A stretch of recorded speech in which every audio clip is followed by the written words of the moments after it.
Good morning students. Shri Ratanlal Kanwarlal Patni राजकीय स्नातकोत्तर महाविद्यालय किशनगढ़ के YouTube channel CCE Raj Kishangarh पर आप सभी का स्वागत है। मेरा नाम महेंद्र कुमार वर्मा, सहायक आचार्य व्यावसायिक प्रशासन विभाग।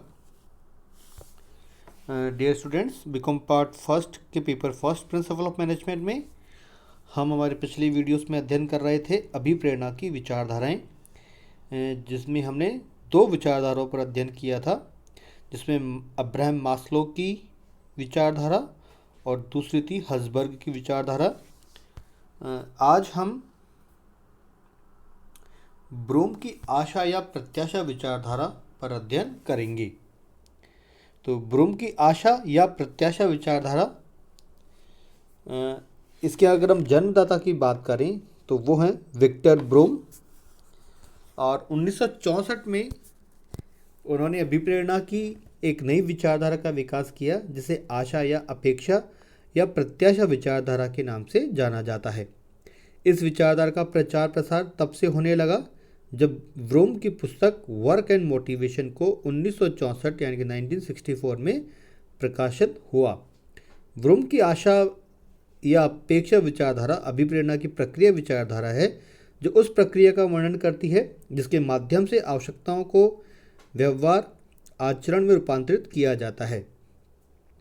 अभिप्रेरणा की आशा अपेक्षा विचारधारा यह स्पष्ट करती है कि प्रत्येक कर्मचारी किसी कार्य को करने हेतु तब तक अभिप्रेरित होता है जब उसे इस आशा या अपेक्षा में विश्वास हो कि उसके कार्य से उसकी अपेक्षित आवश्यकताएं पूरी हो जाएगी।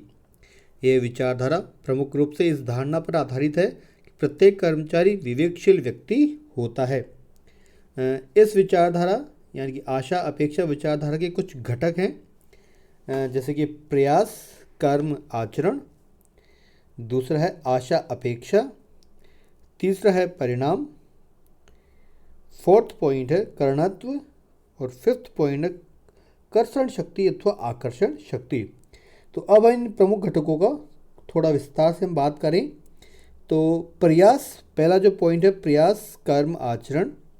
तो प्रयास किसी आचरण या कर्म अथवा आचरणों या कर्मों का समूह है जिस पर व्यक्ति का नियंत्रण होता है।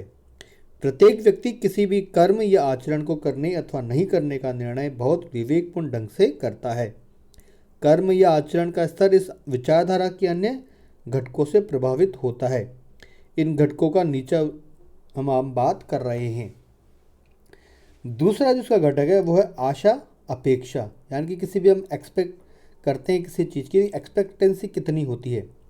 आशा या अपेक्षा किसी कर्मचारी की अनुभव की गई वह संभावना है जो यह प्रकट करती है कि किसी विशेष स्तर या कार्य या आचरण किसी विशिष्ट स्तर का कार्य निष्पादन अर्थात प्रथम स्तरीय परिणाम उत्पन्न कर सकेगा।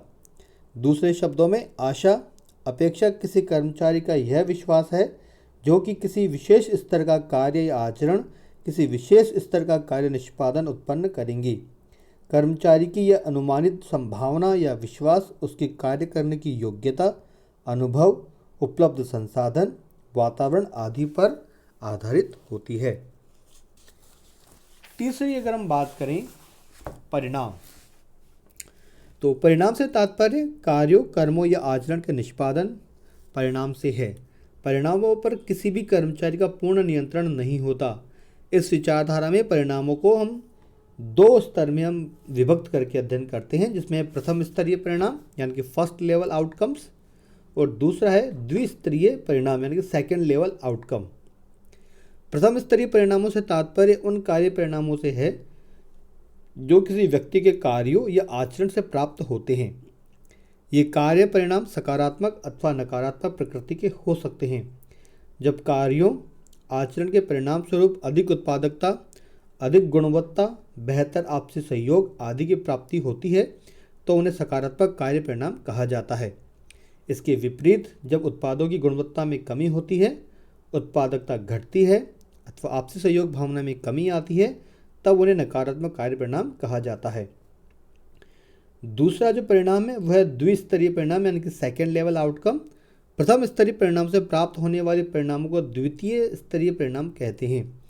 यदि प्रथम स्तरीय परिणाम सकारात्मक हैं तो द्वितीय स्तरीय परिणाम भी सकारात्मक ही होंगे।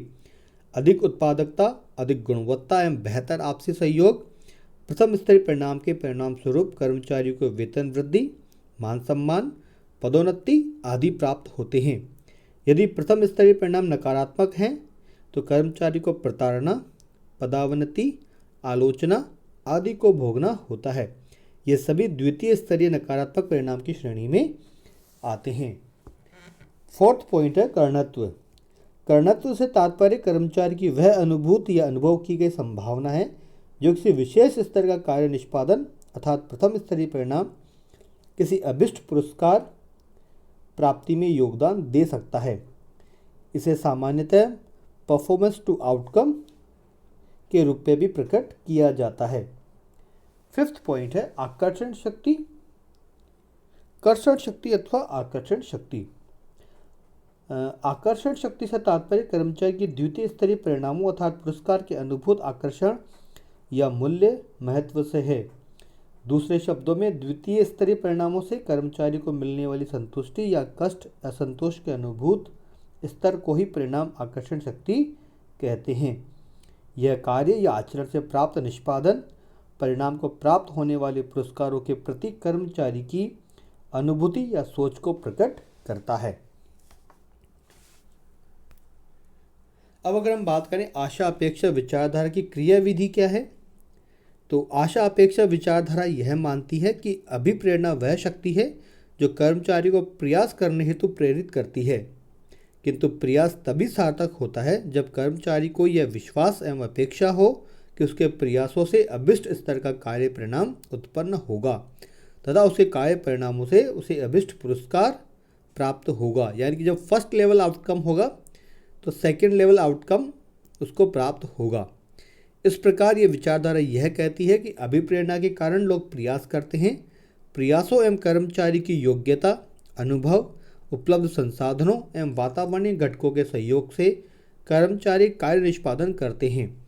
कार्य निष्पादन के कारण कार्य निष्पादन परिणाम प्राप्त होते हैं।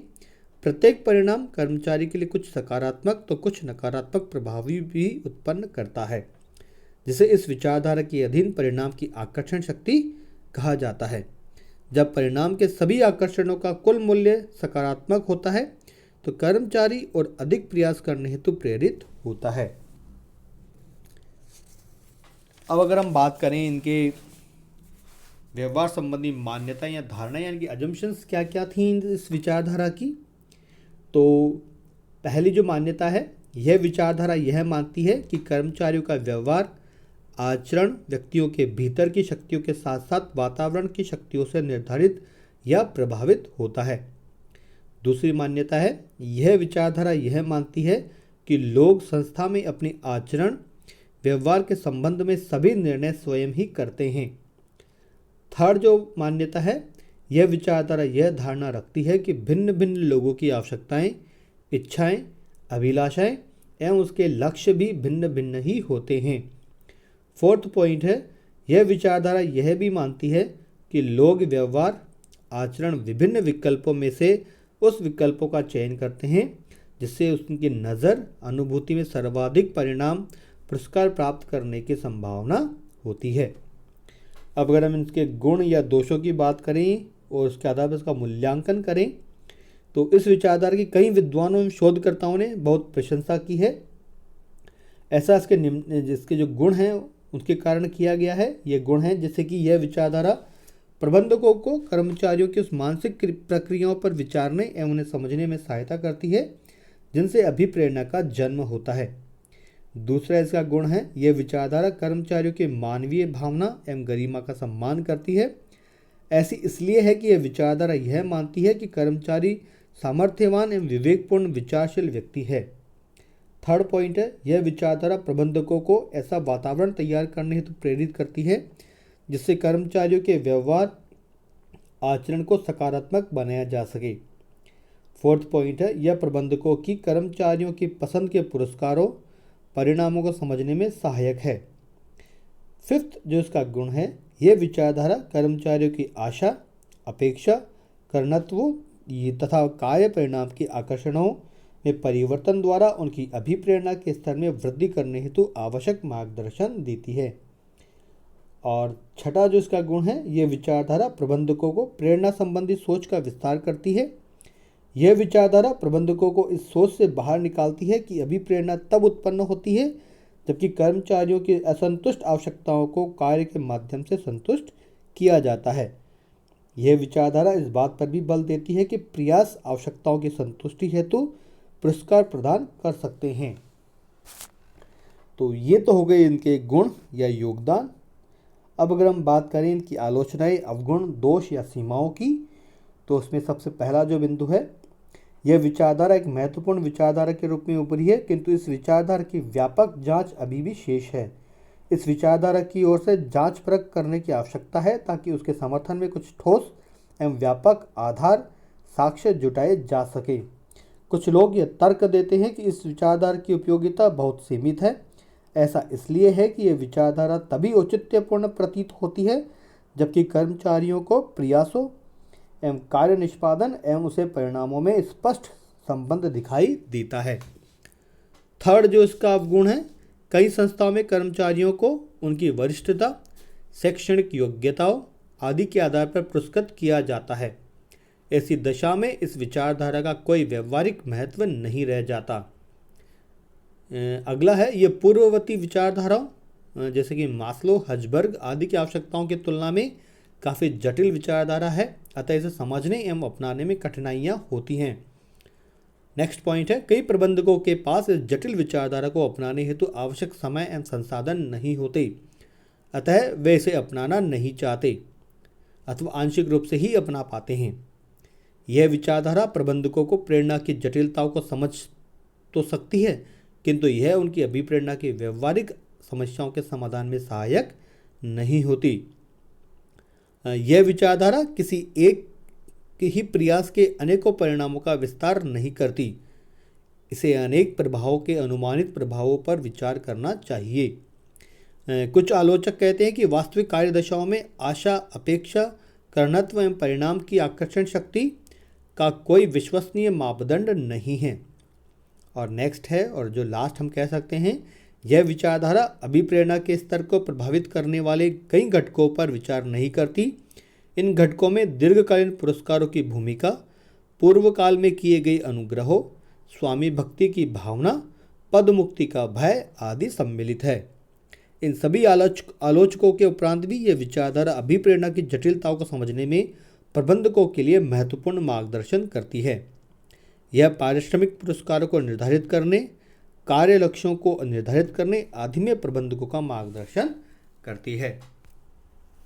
तो आज के इस वीडियो में इतना ही। धन्यवाद।